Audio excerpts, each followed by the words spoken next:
This is live. This is live. Hey guys, Daskro here again. I'm joined by Danimal. Part 2 of the Global Conflict Preseason 2 match. This is Team Legion of Doom versus Kid Adventure Rainbow Time. Danimal, how's it going? Not bad. Go there. Not bad. That's good to hear. That's real good to hear. And we have a few POVs. We got Loa. We got Danimal. We got Joker. Who else we got? Oh yeah, we got the duo cam of Loa and Danimal fighting Helo. We also have Mr. Blue, but he's gonna be a bit back. So let's talk about this. Danimal, what are we watching right now? Well, first of all, we just saw Loa at TV there, Chopper.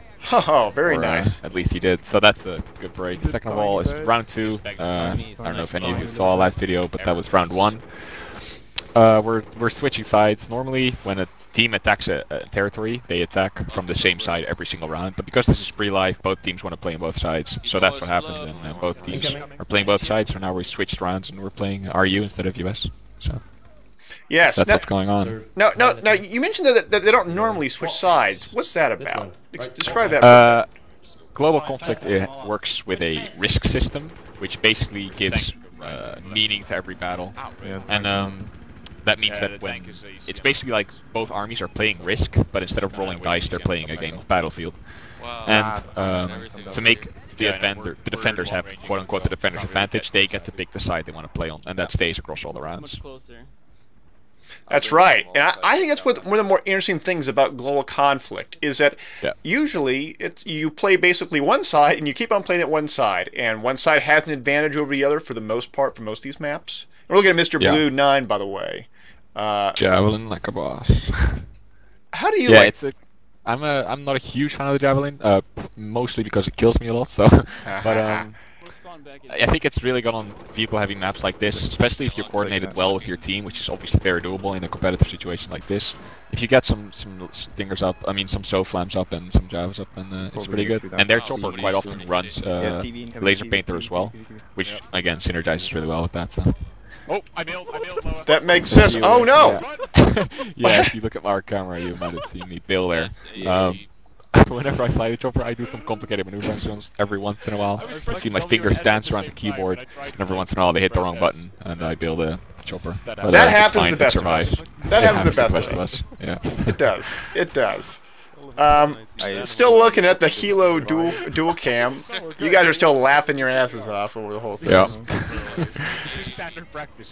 That's okay. This is all preseason, guys, so exactly. It's not a big deal. And even then, at GC, we don't take things too seriously. So if that happens live, you know, during the actual important battles, then you're not gonna get kicked off the team or anything. It's just, you know, it's fun. Everything's for fun, so it's not a huge deal. Yeah, and that's one thing to emphasize, guys, is that Global Conflict, even though that it's organized 32 versus 32 matches, anyone can play, anyone can sign up. There's a wide variety of skill sets. I mean, Danimal, how have you seen some of these new players come in who really have never done this before? How have you seen them sort of transition in? Well, I, for example, was one of those new players who hadn't done this before. I joined a year ago now. During what's known as the Reddit rush, when someone posted a post on Reddit and everyone suddenly started playing. It's really easy to get into. We use an army-like setup with the general officers and stuff like that. And just turn that shit off. yeah, so it's really easy to get into. You'll just get assigned to a squad during the games. You have a squad leader who tells you what to do. It's basically easy as anything to get into, and it's really fun. So I highly suggest checking it out. Was it a bit overwhelming at first for you to get involved in this, or I mean, how was it like for the first few weeks that you started playing? Well, it feels awesome first of all because it's so. If you're only used to pubbing, it's so weird to see someone drop an ammo kit for you, for example, and it's stuff like that that makes the game like really played the way it's meant to be played, because it's meant to be a team game where teamwork is absolutely vital, and this is GC turns it into that. And that's really awesome. Good job. It certainly does, and Loa gets a great TV yeah, you can guide. See me and Loa play a lot more defensive. For anyone again who watched the last video, you'll see me and Loa died quite often. Because it's a new map, we're not used to it yet.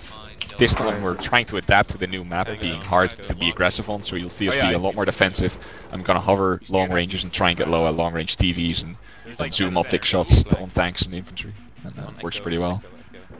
Yes, you guys are still up even after almost 5 minutes of play. Just kind of going around even after that little mistake. It's all good though. All good. Let's go to Joker and see what Joker's doing. Joker with the RPG on Charlie Point. Is that Charlie Point? No, I think that's Echo. Echo Point. Pardon me. Yeah, which is one of our back flags, so it's definitely something we need to take care of. There's a tank there, and I think me and Lower were shooting at that earlier, but we're currently worried about their AA Jeep. So, but Joker just got taken out by the tank, sadly. It looks like you guys are actually down. It's 426 versus what 484 or so. Yeah, Joker's they taken got the center flag off the break here because we didn't manage to TV their Little Bird like we did in round 1. I see. We TV'd their attack chopper instead. So they got the center flag, which is going to be an issue until we manage to capture it back because it makes our back flags really vulnerable to that dropship. That's right. And it looks like Loa got another TV kill. Looking at the quad cam though at the moment. Yep. We Loa is worth being silly, so he can't repair me. He's just sitting there waiting to get in. But that's all good. That is all good. And while we're talking about this, one thing that both you and Loa participated in just earlier today was the level BF 2v2 chopper below radar event. How'd you like that? Oh, it was a lot of fun. I met Loa through, met quote unquote, sounds like we're a couple, but I quote unquote met Loa through GC, and we've been choppering together for a while, and it's really fun choppering with him because we synergize well. And then we decided to enter a 2v2 tournament, managed to make it to the semi-finals, and yeah, it was a lot of fun, and we learned quite a bit. We were able to use the things we learned in today's battle day for GC as well, and we did fairly well, so it was awesome. And I think that's one of the things that's really cool about Global Conflict is even though that it's a very accessible league that anyone can join, that doesn't mean that it's low-skilled players. No, some people are very good in GC. There's no doubt about it, and that's pretty cool because it keeps the competitiveness high and stuff like that. But the cool thing about it is, like I said, you can join even if you're not super competitive. Like it's not like me and Lo are always in the chopper. If other people show up that want to fly the chopper, they're perfectly allowed to. Even if if they're not quote unquote our caliber. Yeah. Now, what are you doing right now in this game? You're targeting the dropship with air-to-air missiles. Yeah. How many air missiles are it gonna take to kill this thing? It takes like 4, 5, 6 to hit, something like that. Depends on the other people shooting at it as well, obviously. But I mainly just might as well shoot at it. It's on fire! Oh no! To kill other shit. So that makes sense. That makes sense. That center tank. And yeah, Loa just TV'd their chopper, so you see we're going in to try and help out the Charlie cap. It's a really important point in this map, so we're going to try and help out, but they're doing very well with their locks, so we have to back out once again. Indeed, indeed. And yeah, as I can see, backing out, I'm going to go to Mr. Blue 9. He is on that. On Charlie. On Charlie. He's on that important point. And that shows, like, they have most of their army situated on Charlie right now, trying to defend it because it is such a vital point. We got guided by attack. Oh, did you Joker's guys... probably trying to attack it. Did you guys just get Abrams? I'm not sure if that was guided or not, but tank nonetheless, so... Oh no.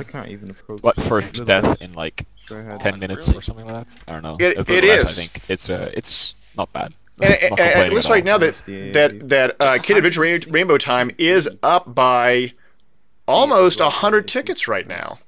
Yeah, like I said, them having the middle flag really makes it hard for us to do anything. So they're doing really well so far. And do you guys have to just fight in the periphery, or what's what is the kind of strategy you have to do to get this to get a hold on this, especially with the vehicle advantage? Well, first of all, we're trying to stabilize the fact that because they have a dropship, it's really hard for us to defend our back flag. So we're trying to stabilize, make sure we don't have to worry about those, and then we're going to try and do a coordinated push with our armor and our air force to try and take out whatever's on Charlie so we can cap it. Yes, and this is Conquest Large. Global Conflict actually earlier today did this same map, but on Conquest Small. Yeah. Now, how is that different compared to this one? The chopper spawns, first of all, are in different places, which might not seem like a big deal, but they spawn closer to the action, which is actually bad for the chopper. It's really hard to get to a safe place. So both choppers died a lot more than they did in this round because it's really hard to hide. And other than that, for the vehicles, I think there's probably less vehicles there is, and stuff like that. So there's small differences like that that are attached to the map sizes. And also we play these maps in infantry only mode quite a lot as well, which again changes everything. And that's also what's so fun about GCs. You get to play these maps that you usually wouldn't play, like infantry only Caspian border, for example. You don't usually play that, but we do, so it's pretty fun. And that's that's another thing that really kind of makes Global Conflict very interesting to play, is that you do play these maps in terms of both sizes and with or without vehicles that really make it a whole lot different. And so it changes everything. I mean, I know a lot of people will poo-poo on the idea of like doing Operation Firestorm with infantry only, but it really isn't that bad. It's actually a lot of fun. It's big maps. For example, the armored kill maps and stuff are a lot more about transport and knowing where to place your troops at that point, which makes it a really interesting map from an FC's from like, the commander point of view. Which is it's quite a lot of fun to play those maps every once in a while as well. So yeah, it's definitely good. And if anything, to your point, it actually does make transport so much more important. Yeah. And there are some, you know, we talked about this in the first part of this round, but because the fact that GC Global Conflict has spot-on squad leader only and there's no squad hopping, it makes transportation a whole lot more important. You can't just teleport all into one point. It requires a little bit of coordination. Infrastructure and coordination. Yeah, it's a pretty big important part. And at the start of every round, we have what we call the breakout, where each team tries to get to the flags they want to go. And during that, some really interesting tactics get used to try and get the flags. Like we might jet drop, for example, is what we used to do last campaign a lot. We're not longer doing it this campaign, just mixing up. But for example, we would just fly a jet to a point, bail the guy out, and have an entire squad spawn on him, just so we can get these points. And that's just another example of why transport is very important for us, is trying to get that transport off. And it's also why we focused our early TV missiles on their scout chopper to try and keep them down. And I'll tell you that from experiencing a lot of different types of 32 vs 32 play in terms of rule sets and game modes and things like that, I'll say the Global Conflict out of all of them requires the most sort of squad level coordination in terms of maneuvers. A lot of coordination between the sort of field commanders, who's like the general, and the squad guys themselves, because it's so unforgiving if you are a sort of a rogue squad just doing their own thing, because if you mess up, that's 4 dudes out of the map, and they're not going to get back anytime soon, and it's a big deal. It requires a whole lot more patience and a whole lot more sort of coordination in that respect. Yeah, for sure. And that's what makes GC so awesome, is it makes everyone's really important, and everyone has to work together well, and it just creates a really awesome environment. What the fuck? Oh, you see again, Loa TVs their chopper, very nice of him, and I'm trying to run from lock-ons. Oh no! Very hard on this map because of all the trees, so I'm glad I didn't fly into anything there. That would have been embarrassing. Yes, but that happens sometimes. Happens sometimes. Quite a lot with me, but that's beside the point. That's alright. So we're going to the quad cam right now. So I'm actually going to go to Mr. Blue. Yeah, you can see Mr. Blue is currently on our back flag, which is currently held by them, which is a result of that dropship, and he's doing fairly well back there. And if you go to Jokerly, you'll see him being on their back flag, which is also a result of the dropship and the map being so, you know, so mobile on this map with all dirt bikes on the dropship and stuff like that. And it really creates a pretty interesting map where both teams are fighting over the opponent's back flag, which is really awesome. Oh yeah, and the score right now looks to be, what's that? Kitten Adventure Rainbow time at 362 versus Legion of Doom 120. 120, 120 or so. Mr. Blue gets a good kill, kills Rotten. But they have a 5 cap nearly if they can grab Bravo. That's now granted.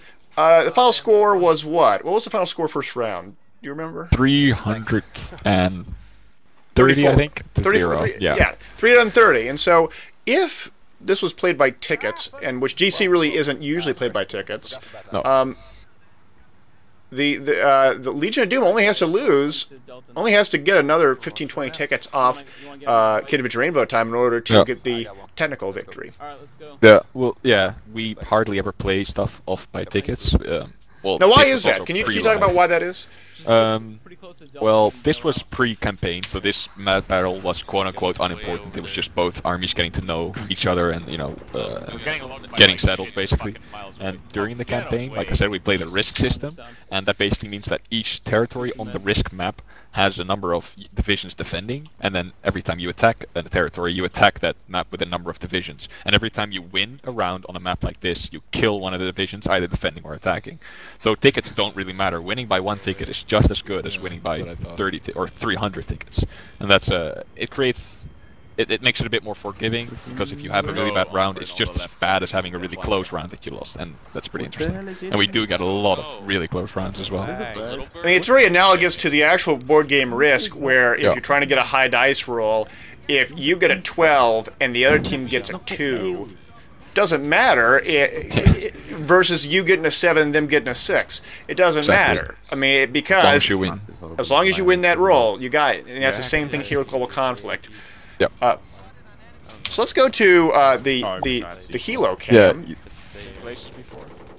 Yeah, we're trying to set up some push. Oh, we get TV'd. Oh no. Painful. That can be painful. It is. And it is always a very sad Joker one. goes down. Mr. Blue's the only one left.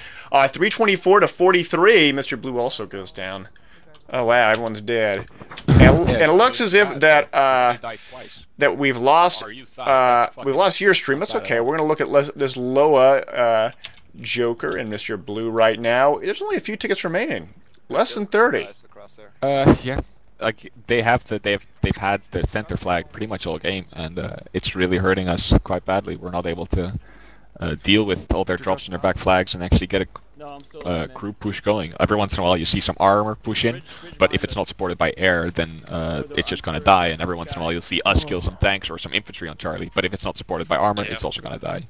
Mr. Blue on Charlie deciding whether to do a Joker, is he gonna get it? Oh, that'd be so cool if Joker would have got a kill on there, but he had not against that Helo. So the final score was like 320 something. We'll see in just a moment. 316 to 0. Almost on purpose. So let's go into some analysis real quick. All right, guys, that's the end of round 2 of the Global Conflict match of Legion of Doom versus Kitchen Adventure Rainbow Time. No, not Kitchen Adventure Rainbow Time. Kitten Adventure Rainbow Time. Pardon me. And I got Danimal here with me. We're going to talk a little bit very shortly about this map. So, Danimal, what were your impressions of this map? The map is, like I said during the commentary a couple times as well, it's the flags are not very stable because of the amount of dirt bikes and because of the dropship. It's very likely that you'll end up on the opponent's back flags, which is an interesting change to some of the flags that it doesn't happen as much maps. Sorry, that it doesn't happen as much on, such as Caspian and stuff. So it's good to see, and it makes the game fairly interesting for the Air Force, which is what I'm usually a part of, because we're constantly flying to places in the map that are either really defensive or really aggressive, and it changes our playstyle quite a bit. Oh yeah. That's right. I'm just having fun drawing some things on the map to illustrate what you're talking about. A lot of motorcycles, a lot of drop ships, things like that. This time around, we had Kitten Adventure Rainbow Time playing on the U.S. side. Kitten Rainbow Time. RT. Cart versus LOD. Yes. And Cart got onto the middle point, and they never lost it. Is that fair? I mean, they never lost it, right? Yeah. I mean, that is totally up to them playing really well and us not playing well enough. Every point on this map is cappable. Delta is only a hilltop. It's not like it has any special features that make it really defensible. So if we hadn't been able to, had an advantage in the air, but for example, both their choppers were down, so we had free time and we had maybe 2-3 armor pieces around Delta, we could have pushed in with everyone together, and we would have been able to, we should have been able to get Delta at that point. But since we were constantly being harassed by them, which they did really well, they kept attacking Echo and Foxtrot, even though they already had to bleed on us. They kept attacking to make sure that we were never able to push back onto Delta, and therefore they kept it the entire game, and we didn't get to do much about it. Was there any point in time in which the Legion of Doom said themselves, we just got to do attrition at this point? Was that really a consideration at this point? Or was it just about just trying to push and trying to get that flag? I think we never really went into attrition. I don't think we really ever had the opportunity to even think about that, as most of the people that were busy with strategy were just thinking of ways to try and get onto Delta and try and finally relieve the pressure of our back flags. But it was to no avail, sadly. Do you think it was worth the effort to try to shoot down the dropship? Well, I personally, as I'm flying in the chopper in the back, because I was being so passive, there was nothing else I could possibly shoot at anyway, so I might as well have. But for ground troops to shoot at the dropship, it takes so many stingers to kill it that I think, unless you're like at their base already and you're killing it before it even reaches the center of the map, it's not really worth it. Because even if you jump out of it in the center of the map, you can still land fairly close to Echo and Foxtrot because of how high you are. That makes sense. Capping Delta basically means you get to drop anywhere on the map at any point in time, which is why it's such an important flag. Makes sense. Well, any closing remarks, Danimal? Just come play with us at Global Conflict, and that's pretty much it. Yeah, guys, remember, go to the links below, Global-Conflict.org. Sign up. It's really easy. They play on Eurosearch, they play on North American Search, PC only, as we know. But nevertheless, sign up and play, or at least they also have a new Global Conflict YouTube channel. You can check out the links below as well. And so again, I want to thank you, Danimal, for joining me thank you on for this. having me. This was a lot of fun. I'm glad that that we were able to get this going. So agreed. Remember, guys, sign up globalconflict.org, and that's basically it. So again, thank you much, Danimal, and I'll see you guys later. Bye bye. This is live. This is live. Hey guys, Daskro here again. I'm joined by Danimal, part 2 of the Global Conflict Preseason 2 match. This is Team Legion of Doom versus Kid Adventure Rainbow Time. Danimal, how's it going?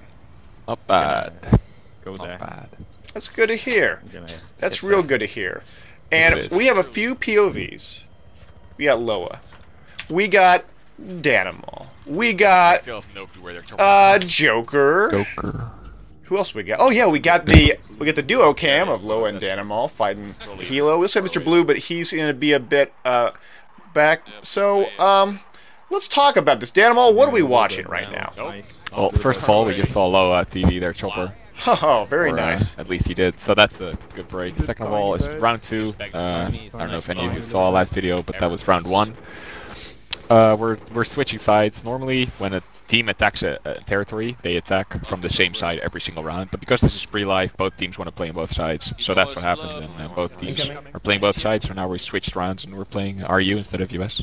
So yes, that's what's going on. No, you mentioned that they don't normally switch sides. What's that about? Describe that. Global Conflict works with a risk system, which basically gives meaning to every battle, and that means that when it's basically like both armies are playing Risk, but instead of rolling dice, they're playing a game of Battlefield. And to make the defenders have quote-unquote the defender's advantage, they get to pick the side they want to play on, and that stays across all the rounds.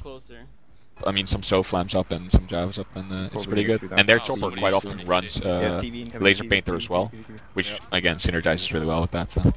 Oh, I bailed Loa. That makes sense. Oh no!